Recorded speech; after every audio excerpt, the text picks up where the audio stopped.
Hello everyone, आज इस video में मैं UTI means urinary tract infections के बारे में आपको जानकारी दूंगी। उसके कारण, लक्षण एंड बेस्ट होम्योपैथिक मेडिसिन के बारे में आपको बताऊंगी।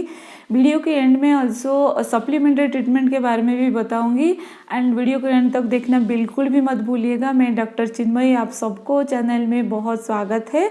तो चलिए वीडियो को शुरू करते हैं।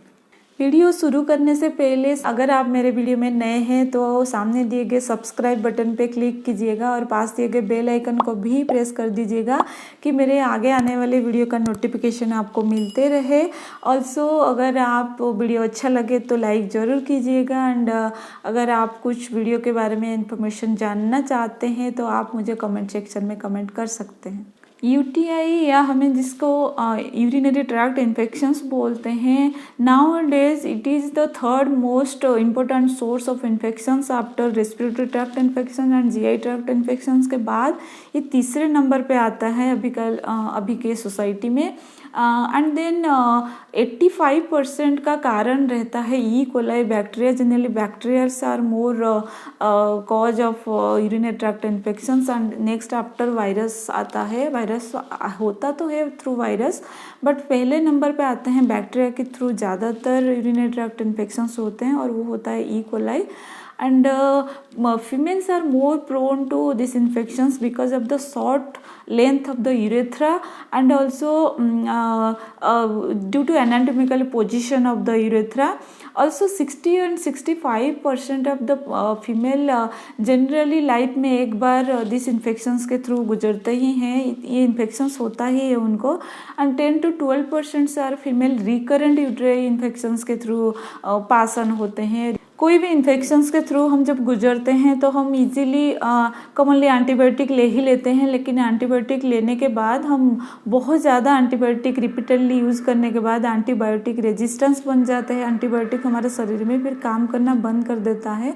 ऑल्सो उसका साइड इफ़ेक्ट्स भी रहता है, जैसे कि हमारा जो नॉर्मल फ्लोरा रहता है, जो वाजाइनल फ्लोरा हो या नॉर्मल जो हमारा जो इम्यूनिटी का रेगुलेशन बिगड़ जाता है, तो ऑल्सो बहुत सारा साइड इफ़ेक्ट्स दिखाई देता है। इसके केसेस में होम्योपैथी के आपको हेल्प कर सकता है, बहुत ही अच्छा रिजल्ट भी दे सकता है। नेक्स्ट बात करते हैं कि किन किन लोगों को ज़्यादा प्रोन टू दिस डिजीज़, मतलब ज़्यादा ये डिजीज़ उनको होने का चांसेस रहता है। मैंने पहले भी बताया कि females are more prone to this disease and after that old peoples, जैसे कि ज़्यादा उनको ये डिजीज़ होता है। ऐसा नहीं है कि एडल्ट लोगों को नहीं होता है, adult people also suffer in that type of symptoms, but old people ज़्यादा प्रोन हो जाते हैं। ऑल्सो जिनको प्रोस्टेट का प्रॉब्लम है, प्रोस्टेट एनलार्जमेंट है, उनके केसेस में जो लोग डायबिटिक हैं वो भी ज़्यादा ये रिस्क में आ जाते हैं ये डिजीज़ के लिए। ऑल्सो जिनको यूरेथ्रल स्ट्रक्चर डेवलप हुआ है, यूरेथ्रल सर्जरी हुआ है, तो वो लोग भी ज़्यादा ये डिजीज़ होने का चांसेस उनके केसेस में ज़्यादा रहते हैं। सिम्टम्स के तरफ जाने से पहले मैं हमारा यूरिनरी ट्रैक्ट का एनाटॉमिकल पोजीशन बता देती हूँ। पहले ऊपर नंबर पे आते हैं हमारा जो किडनी, दो बीन शेप स्ट्रक्चर में आते हैं दो किडनी एंड देन उसके साथ लगा हुआ रहता है दो पाइप जैसा स्ट्रक्चर जिसको हम यूरेटर बोलते हैं। उसके बाद दोनों यूरेटर आके कनेक्ट होते हैं एक बैग लाइक स्ट्रक्चर में जिसको हम ब्लैडर बोलते हैं, जहाँ पे यूरिन आके स्टोर होके रहता है एंड यूरिन पास आउट होने के लिए एक पाइप जैसा लगा रहता है छोटा सा, जिसको हम यूरेथ्रा बोलते हैं। जनरली यूरिनरी ट्रैक्ट इन्फेक्शंस को दो भाग में डिवाइड किया है, अपर यूरिनरी ट्रैक्ट इन्फेक्शन और लोअर यूरिनरी ट्रैक्ट इन्फेक्शंस। अगर किडनी या यूरेटर में इन्फेक्शंस हुआ तो उसको हम अपर यूरिनरी ट्रैक्ट इन्फेक्शंस बोलेंगे, एंड अगर ब्लैडर एंड यूरेथ्रा में इन्फेक्शंस होता है तो उसको हम लोअर यूरिनरी ट्रैक्ट इन्फेक्शंस बताएंगे।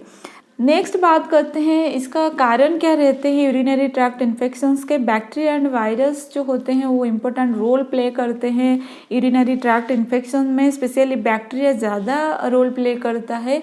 मैंने पहले बोला कि ई कोलाई बैक्टीरिया जो रहता है वो ज़्यादातर 85% केसेस को ई कोलाई बैक्टीरिया के थ्रू होता है।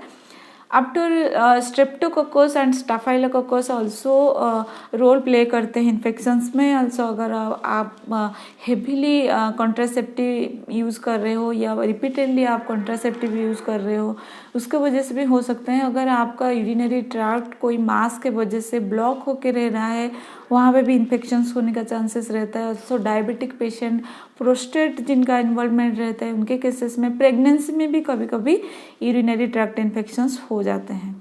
देन आइए बात करते हैं इसका लक्षण क्या आएंगे, कौन से साइन दिखाई देंगे जिसमें हम पता चलेगा कि यूरिनरी ट्रैक्ट इन्फेक्शंस हुआ है।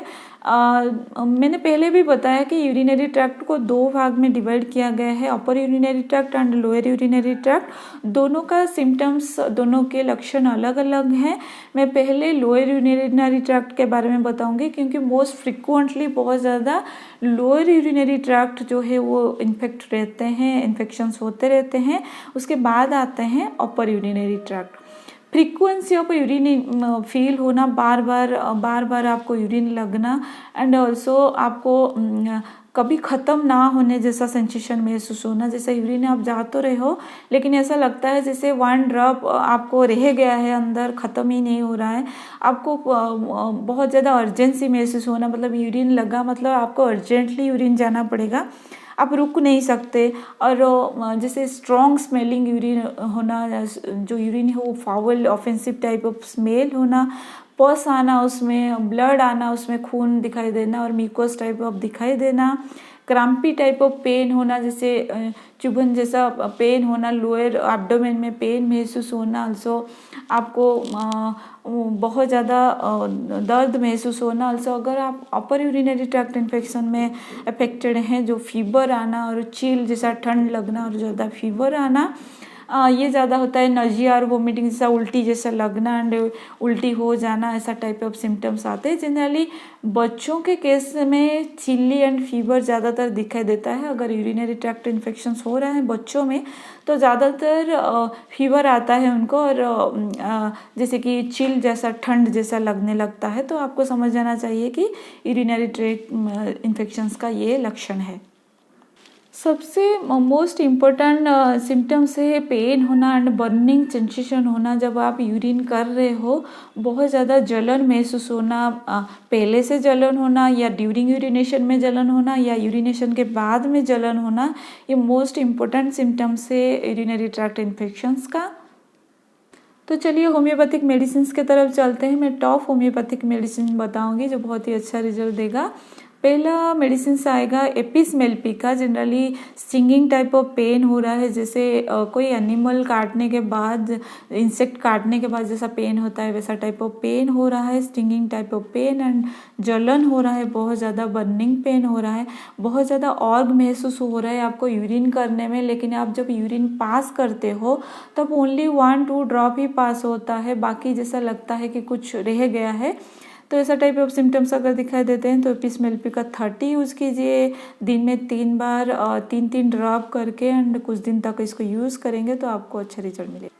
नेक्स्ट बात करूँगी एकोनाइट के बारे में। अगर आपको यूरिनरी ट्रैक्ट इन्फेक्शंस हुआ है और बहुत ज़्यादा क्रॉनिक, बहुत ज़्यादा पुरानी नहीं हुआ है, तो बर्निंग सेंसेशन हो रहा है एंड हॉट सेंसेशन हो रहा है, हॉट फीलिंग हो रहा है यूरेथ्रा के रीजन में, तो एकोनाइट 30 यूज़ कर सकते हैं। दिन में 3 बार 3-3 ड्रॉप करके इसको कुछ दिन 7 डेज़ के लिए यूज़ करेंगे तो आपको आराम मिलेगा। नेक्स्ट मैं बात करूँगी बर्बरिस वल्गरिस के बारे में। Generally burning type of pain हो रहा है, sharp type of shooting type of pain हो रहा है। जब आप यूरिन पास करते हो तभी पेन रेडिएट करता है आपका बैक को, ऑल्सो एब्डोमेन को, ऑल्सो आपको लेग को एंड ब्लैडर में sharp type of pain, aching type of pain develop हो रहा है। और आपको जो मूवमेंट करने से, हल्का हल्का मूवमेंट करने से आपको अच्छा महसूस होता है, तब बर्बरिस वल्गरिस 30 यूज़ कर सकते हैं। दिन में 3 बार एंड 3-3 ड्रॉप करके कुछ दिन यूज़ करेंगे तो आपको अच्छा रिजल्ट मिलेगा। नेक्स्ट मेडिसिन है कैंथारिस। ये बहुत ही इफेक्टिव होम्योपैथिक मेडिसिन है यूरिनरी ट्रैक्ट इन्फेक्शंस के लिए, specially burning sensation before, during and after urination. Any time आपको बर्निंग सेंसेशन महसूस होगा। यूरिन फ्लो जो है वो कम होता दिखा जाएगा कि कम यूरिन पास होता है आपको, तो उस केस में ये बहुत ही इफेक्टिव होम्योपैथिक मेडिसिन है, स्पेशली यूरिनरी ट्रैक्ट इन्फेक्शंस के लिए। शार्प टाइप ऑफ पेन होता है तो आप कैंथारिस 30 ले सकते हैं। दिन में 3 बार 3-3 ड्रॉप करके कुछ दिन इसको यूज़ करेंगे तो आपको अच्छा रिजल्ट मिलेगा। नेक्स्ट मेडिसिन है स्टाफिसाइग्रिया। जनरली इसको हनीमून सिस्टाइटिस के लिए यूज़ किया जाता है। आफ्टर सेक्सुअल एब्यूज़ के बाद अगर आपको यूरिनरी ट्रैक्ट इन्फेक्शंस हो रहे हैं और बार बार आपको यूरिनेशन लग रहा है, यूरिन जाने के लिए इच्छा हो रहा है, अर्जेंसी ऑफ यूरिनेशन महसूस हो रहा है, बहुत ज़्यादा अर्जेंट फील हो रहा है और बार बार जैसा ऐसा लगता है कि कुछ ड्रॉप्स बाकी रह गया है और बार बार आपको महसूस होता है और यूरिनेशन करने के बाद कुछ टाइम के लिए आपको अच्छा फील होता है, तो इस केस में आप जनरली ये सेक्सुअल अब्यूज़ के बाद ही अच्छा रिजल्ट देता है। तो स्टाफिसाइग्रिया 30 यूज़ कीजिए, दिन में 3 बार यूज़ कीजिए, 3-3 ड्रॉप करके कुछ दिन यूज़ करेंगे तो आपको बहुत ही अच्छा रिजल्ट देगा। नेक्स्ट मेडिसिन है sarsaparilla. Burning and severe pain sensation at end of urination. जब यूरिन आपका ख़त्म होने लगेगा तभी आपको बहुत ज़्यादा सीवियर पेन महसूस होगा। आप बैठ के यूरिन नहीं कर सकते, इतना ज़्यादा पेन महसूस होता है आपको। It's compel to stand and आपको खड़ा होके जब यूरिन पास करेंगे तो आपको रिलीफ मिलता है। तो इस केस में आप सारसापारला 30 यूज़ कर सकते हैं, दिन में 3 बार 3-3 ड्रॉप करके कुछ दिन यूज़ कीजिए, ये आपको बहुत ही अच्छा महसूस करेगा। नेक्स्ट मेडिसिन है पायरारा ब्राभा। स्पेशली बर्निंग पेन, जब आप यूरिन करने के लिए फर्स्ट अटेम्प्ट करते हो तभी बहुत ज़्यादा पेन महसूस होना ब्लैडर में। ऑल्सो वो ब्लैडर पेन रेडिएट करता है आपका थाई रीजन में, आपका एब्डोमेन में रेडिएशन टाइप ऑफ पेन है, शिफ्टिंग टाइप ऑफ पेन है आपका ब्लैडर। ऑल्सो प्रोस्टेट इन्फेक्शंस के लिए भी बहुत ही अच्छा रेमेडी है। जो यूरिन है आपको डार्क कलर यूरिन पास होगा, ऑल्सो ब्लड उसमें आएगा, म्यूकस आएगा, तो उस केस में आप पायरारा ब्राभा 30 यूज़ कर सकते हैं। दिन में 2 बार यूज़ कीजिए, 3-3 ड्रॉप करके कुछ दिन यूज़ करेंगे तो आपको अच्छा रिजल्ट मिलेगा। देन सप्लीमेंट ट्रीटमेंट के बारे में बात करते हैं। Take a lots of fluid, बहुत सारा पानी पीने की कोशिश कीजिए and also take fruit juices. Cranberry juice आप ले सकते हैं। क्रैनबेरी यूरिनरी ट्रैक्ट इन्फेक्शंस के लिए बहुत ही अच्छा रिजल्ट देता है, बहुत ही अच्छा माना जाता है। Also you avoid diary type of product, जैसे कि दूध और मिल्क रिलेटेड प्रोडक्ट्स को आप अवॉइड कर सकते हैं। व्हीट एंड कॉर्न्स और प्रिजर्वेटिव फूड को स्पेशली अवॉइड कीजिए, रिफाइंड फूड को अवॉइड कीजिए। Also you take highly fibrous food like beans and oats and also root veggies आप ले सकते हैं। ऑल्सो एंटीऑक्सीडेंट जिसमें ज़्यादा रहता है वो फूड को ज़्यादा इंटेक कीजिए, जैसे चेरी हो गया एंड टोमेटो, कैप्सिकम एंड गुआवास, ये सब फूड को ज़्यादा लीजिए। उसके साथ मेडिसिन्स भी यूज़ कीजिए, ये मेडिसिन्स के साथ साथ आपके लिए बहुत ही हेल्पफुल होगा।